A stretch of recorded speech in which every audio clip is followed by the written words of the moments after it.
you today a little bit impromptu about the 3 different levels of detoxes because I know it has created a lot of interest, and many of you have actually said that you do a lot of that already, and what else can you do? So it's really the 3 levels that we're talking here about is a gentle form of a detoxification, a deep one, a medium one, and a deep one. So I'm going to go through every one of them in just a second, but what's the big deal about detoxification, right? And first of all, I just want to straighten it out here that state the fact that a detox doesn't have to be a bunch of expensive supplements or shakes, where you're fasting and you're starving yourself and you have to carve out 2 weeks of your time and you are not able to do anything else. It doesn't have to be like that at all.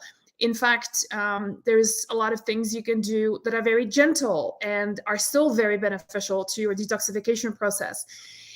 So let's talk about those in just a second. But I want to, in case you're new to this space, the reason I'm talking about detox is I'm not approaching this from a place of, the next big fad that you want to do because everybody else is doing it, but it's more from a perspective of your hormonal health and your hormonal balance, especially when it comes to estrogen dominance, when it comes to thyroid health, really depends on the function of your liver in order to function properly. And so it's literally impossible to enjoy really good hormonal balance if your liver is all gunked up. And, as it happens, as we age, it's pretty normal that we have to take care of our liver more so than ever before. Because if you think about it, I always think of the liver like a sieve, right? Like if you make bone broth before and you strained it, then there's a lot of gunk in there, and then you go and throw it away, and and then you continue doing it, right? And that sieve needs to be cleaned out in order for it to function properly. And so your liver is the same way. I'll do another video another time. I don't have a lot of time today, but to talk about like the many reasons why the liver is so important in hormonal health. But just to give you like super fast, like maybe 3 factoids. Number one is that it converts your T4 to T3 hormone. So for those of you who are on thyroid medication, for example, on Synthroid, you're taking synthetic T4, it needs to be converted to T3, the working horse, and it happens in the liver and in the gut as well, in your digestive system. Number 2 is that when your liver has a number of different pathways that eliminate those dirty estrogens. So for those of you who are suffering from estrogen dominance, if you're highly symptomatic, then supporting your liver is going to make a huge difference. And then number 3, is the fact that your liver also produces cholesterol, and is a good cholesterol, and that's a cholesterol that's a precursor for all your steroid hormones. So hugely important, and I can go on and on for like another hour telling you all about the liver. So what is, I think intuitively many of you may feel like, I think I'm ready to press the reset button. So and that's pretty normal in January to feel this way for obvious reasons, coming out of the holiday period. And it's not just alcohol that really messes us up. It's generally heavy eating, a lot of sugar, a lot of processed foods, eating close to bedtime. Those are some of the reasons why we feel so sluggish in January. And a lot of you I know are kind of like going, I need to press the reset button. So if that is you, there's a couple of things you can do right off the bat. So let's start off with the first one, and that is in the gentle category. A few gentle things you can do, like starting right away, is start reducing your portion sizes, right? And that's going to be a huge difference. And when you combine it with eating 4 to 5 hours away from your bedtime, so for example, if you go to bed at say 10 o'clock, you want to stop eating at around 6 o'clock, preferably 5 o'clock, right? And that gives your body the ability of deploy the energy not towards digestion, because digestion takes up a lot of energy, but then the vital energy goes into repair in the body, including supporting the liver can actually that energy can be channeled towards the liver to do its work. So that's one really simple thing. The second thing is, do the elimination diet. If you guys for those of you who follow us for a while, you know that all my cookbooks, both my cookbooks and all our programs, were written in a way that you're cutting out the highly inflammatory foods. So I'm going to be talking a lot more about how the elimination diet works and how to do it on Thursday on Our Life. But if in case you have my books, just pick recipes from there. And the whole idea is for you to reduce things like gluten, soy, not reduce, sorry, eliminate. During the elimination diet, you're eliminating things. So you're eliminating gluten, dairy, soy, eggs, corn, any processed foods, as well as you're reducing sugar significantly.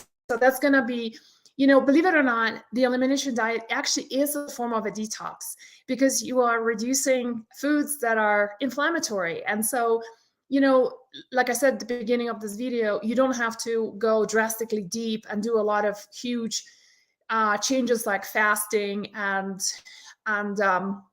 doing a lot of binders and stuff like that. It can be really simple. Coffee. So during the eliminations, Lisa is asking about coffee. So coffee can be, we generally, during the elimination diet, we suggest to either have coffee after food or try to substitute it with other caffeinated drinks. So I'm going to talk a little bit more on that on Thursday. And then somebody's saying, Denise is saying, eggs are superfood. That is true if you can process them. And so about 50% of people that I've worked in the past feel that eggs are actually, or they discovered by doing the elimination diet that eggs are actually the cause of a lot of their symptoms. And we're going to be talking about how the elimination diet can help you on Thursday. But it is a form of a very gentle detox you can do right away, which is kind of awesome, right? And that is a gentle detox you can do right away if you haven't done it already, is make a commitment to yourself to make it a dry January, and it's not too late to start. I mean, we're on the 17th today. You can do it from the 17th or from the 18th and then do it for a month until February. You'll be surprised what an incredible resource, what incredible benefits you're going to start feeling, including feeling a lot more calmer. Your digestion is going to work better. You're going to sleep a lot better. Who here has found that the more alcohol now in after you turn 45 impacts you a lot more as compared to when you were in your 20s and 30s. I certainly feel that. In fact, when I wear my Oura ring, it always tells me that when I drink closer to bedtime, my deep sleep is in shambles. So let's see, what else can you do? You can also do things like we talked about reduction of portions. Even doing things like eating early, so having a dinner at 5-6 o'clock with significantly lesser food to eat is gonna be, like I mentioned, giving you a lot more vital energy channeling towards your digestion rather than to reduce the energy is being channeled towards your liver rather than be taking it up in eating, in processing the food. Actually, digestion takes up a lot of vital energy in the body, right? So if you have it early, then you're kind of done with digestion to some degree, and then the energy can go towards your liver. So, another one, we sent out an email about that on Sunday, is detoxing your home. Maybe you feel like your diet is dialed in, like you are in a really good place with your diet, and that's awesome. You've done the elimination diet, you know what your food sensitivities are. The next level to go to is maybe your home and start looking into replacing products that are toxic with things that are much cleaner, right? It is a form of a detox as well because it's the stuff that touches your skin. It gets into your lymphatic system. And here I'm talking about taking out products that are, main brand products, right? And replacing that with DIY stuff. If you spend some time on our website, hormonesbalance.com, and look at detoxing your home, there's a lot of different options there, including DIY products or non-toxic products that we love to support. So there is a couple of other things you can do. So let's talk about the medium level of a detoxification. So here you're going a little bit deeper into what you can do. And so, there's a few herbs that can be super beneficial, right? And who here, actually, let me ask you guys, because I recognize quite a lot of names on here. So who here knows some of the hugely liver supporting herbs that you can deploy? So I'm going to wait for your answers and circle back in just a second and talk about another thing that you can also do, which is compounds that are also very helpful in bringing both the oxidative stress in the liver, which then helps the liver to perform its function, or actually acts as compounds that bind up toxins. So the biggest one, I'm sure many of you have heard, is NAC.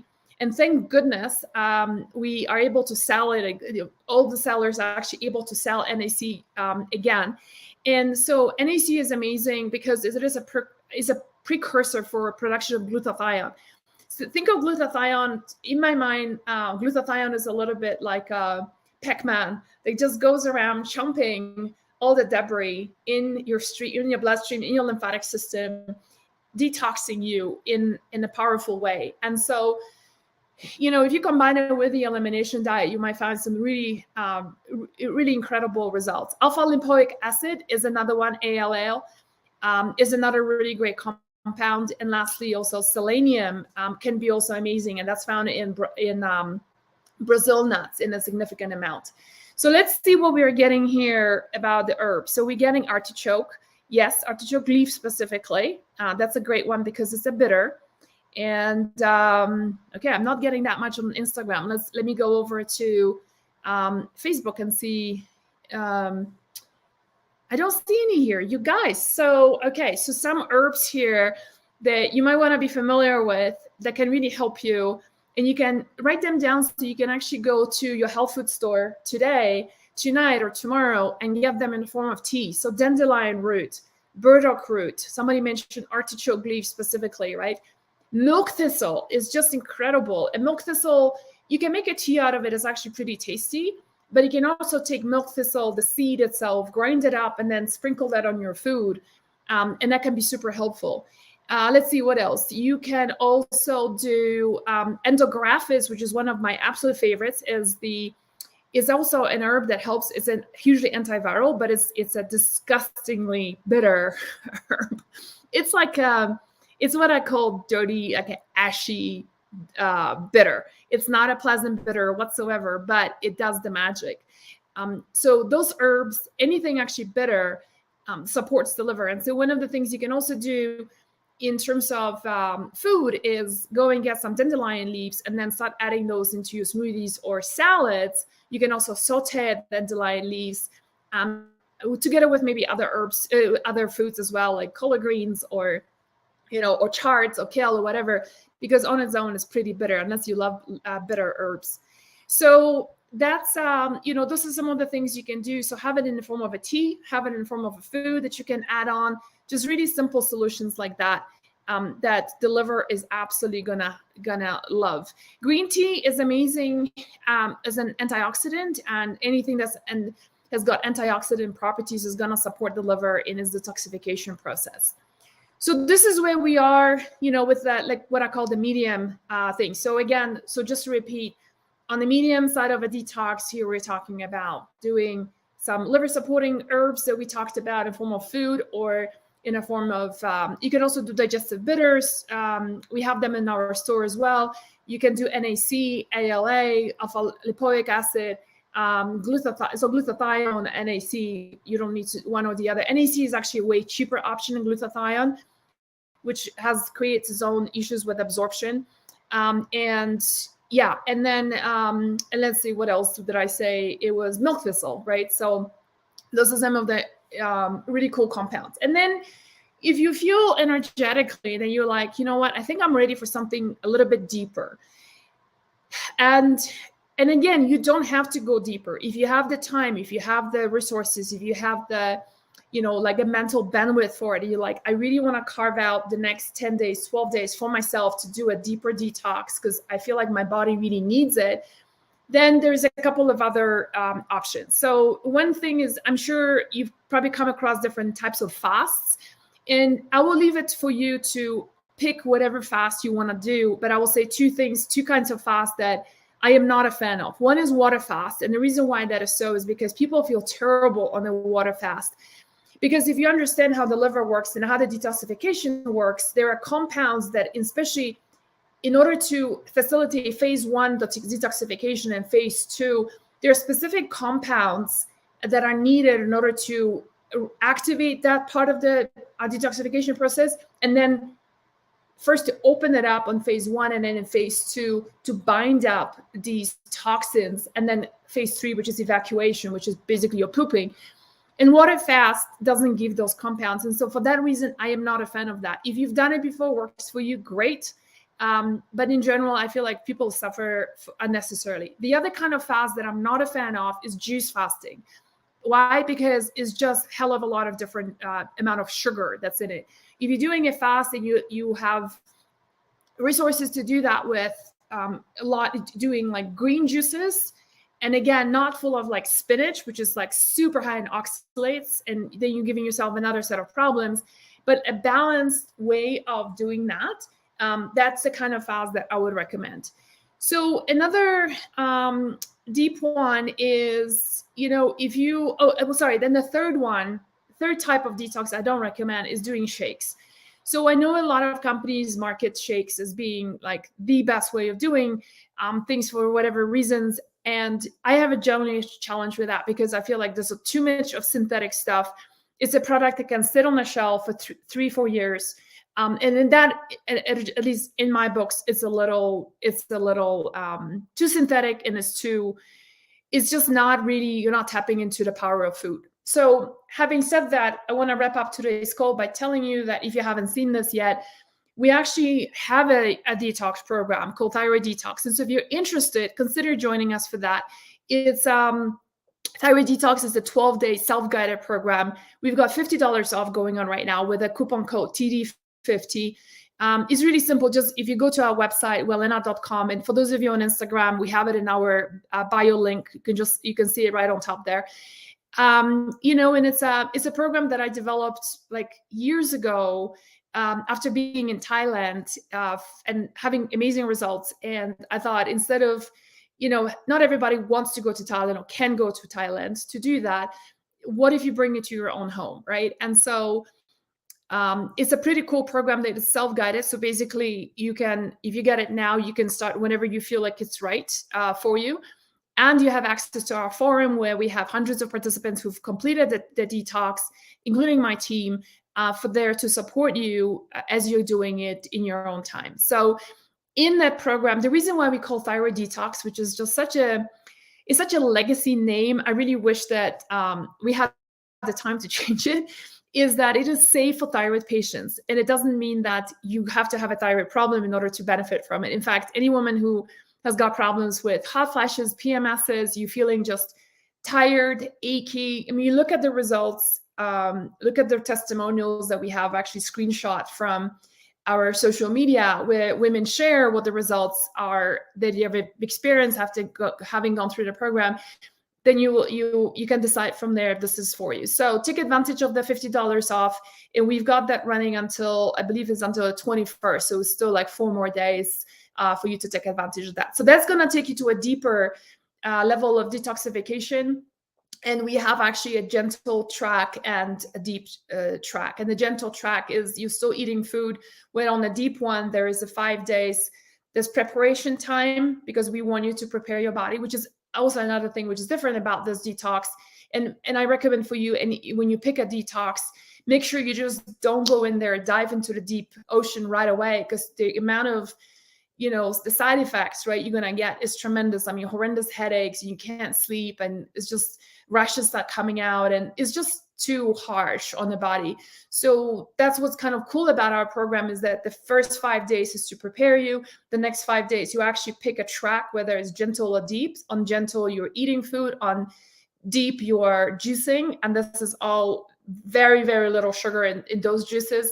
And then lastly is the last 2 days is to transition back to eating normal food. So, very well thought out. And we've put probably over 2,000 women through that program, and it has worked wonders for us. So I hope you take advantage of that if you feel energetically like this is the right thing for you to be doing. Yeah, so Brenda is asking, how many Brazil nuts should I eat a day? And this is a question about selenium, I'm assuming.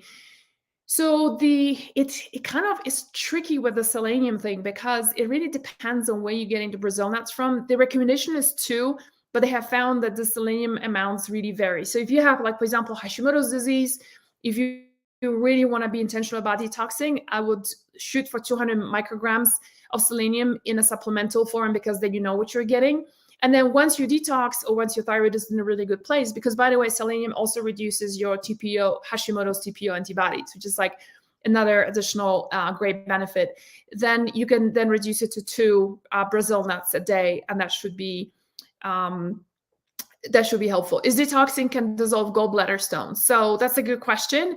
And yes, the purpose of that is, and there's actually, we have a couple of methods to do so, and we guide you through that. There's a very, very detailed handout of how to do that. And that's predominantly to dissolve gallbladder stones. Now, one thing about what you need to know about gallbladder stones is that there is an interesting interplay between hormones and gallbladder. So gallbladder stones can be formed, and because the bile thickens when a woman has estrogen dominance. But interestingly, estrogen dominance, or let's say because of a poor diet, by the way, one of the key reasons for having gallbladder problems in women is dairy intolerance. And so if you are a big fan of dairy and you're having gallbladder problems, that could be a connection there. So interestingly, when the gallbladder, for example, let me just take an extreme example. Gallbladder removal causes women to have a lot of estrogen dominance problems 6 to 8 months down the road. And the reason is because the bile, which is what your gallbladder stores, your liver produces the bile, it gets stored in the gallbladder, right? And the stones get formed in the bladder and in the tracts. And so when the bile is not flowing properly, it can make estrogen dominance even worse. And so the reason is because the bile is one of the compounds that actually binds up the dirty estrogens and then helps to evacuate them, right? You're pooping things out. Somebody's asking about constipation. If you go to hormones with an S, hormonesbalance.com, we have a lot of resources about constipation, and there's like a lot of things that you can do. It's not a simple answer. It all depends on you. And we give you a whole list of things you can try to help yourself. Liliana is asking, what if the gallbladder has been taken out? My diet has changed since, but now I can't even have eggs trying to feel better. Yeah. So you can still, if you're asking about the thyroid detox, is that the question? The answer is yes, you can still do it. And we guide you through it, how to do it properly. And then after the detox, if you can, one of the things that you can do is to support your gallbladder. Sorry, you don't have a gallbladder, but supporting your body by doing, for example, ox bile that's added into different digestive enzymes. For example, taking also digestive enzymes can really help tremendously, because then you're supporting your body also with an enzyme called lipase in breaking down those fats. So yeah, so you guys, so I'm gonna be logging off because I need to run. I hope this is helpful. If you energetically feel like thyroid detox is a thing for you, check us out. It's on Wellena. Just go to wellena.com. Check it. It's right there on the main page right now, and we are running the $50 off until 21st of January. And yeah, and it's a program I'm really proud of, and it has helped so many women. So I hope this can really help you as well. Let me just wrap it up by saying, because somebody's asking, will the detox help hormone-related migraines? Yes, it possibly could. If you're low on progesterone, maybe adding progesterone could also help you.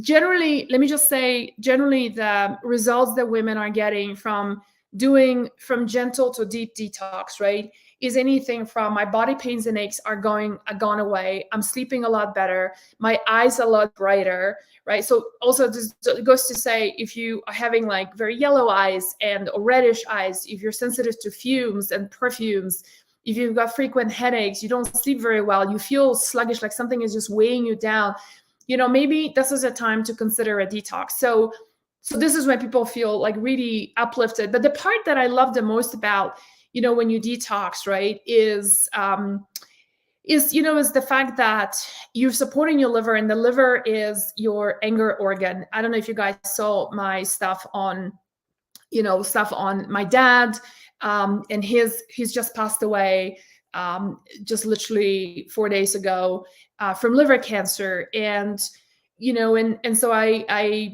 I think I haven't posted on Instagram yet. I will do that. But it's basically my belief that my dad had ended up dying really quite young, for his family history, from liver cancer, because of the unresolved emotions, suppressed emotions, and anger that he had towards my mother, a very unhappy marriage, and then the post-marriage unhappiness that lasted for a long time. And my mother is borderline, so she's put him and us through hell and back.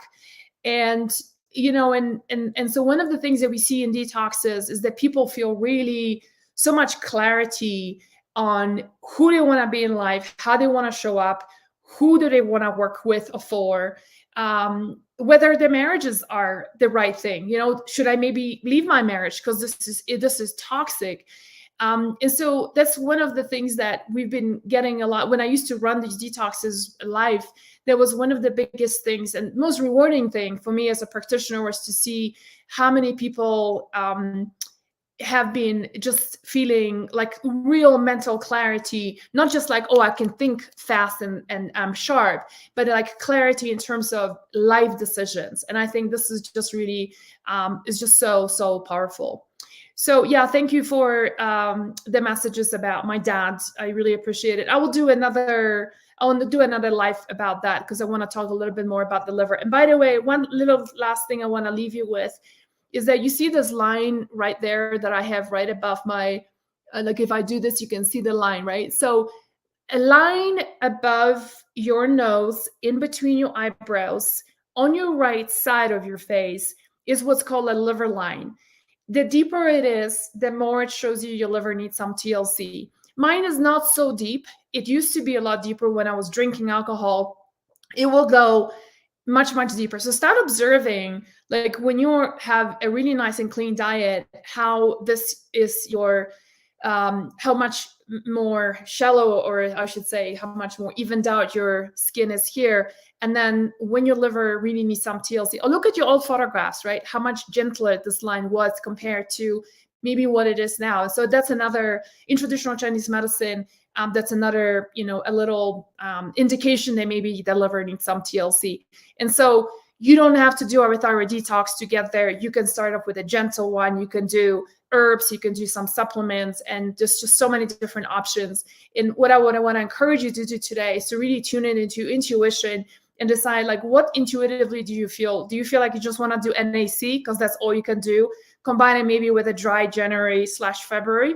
Maybe that's the way to go. Or do you feel like you want to spend the next 12 days of really taking care of yourself and going a little bit deeper? So anyway, worry line. Yeah, my Italian worry line. All right, awesome. Well, thank you so much, everyone, for being here today with me. And I will see you on Thursday, where we're going to be talking about the elimination diet, how to do it, and exactly how it works. All right, thanks, and bye for now.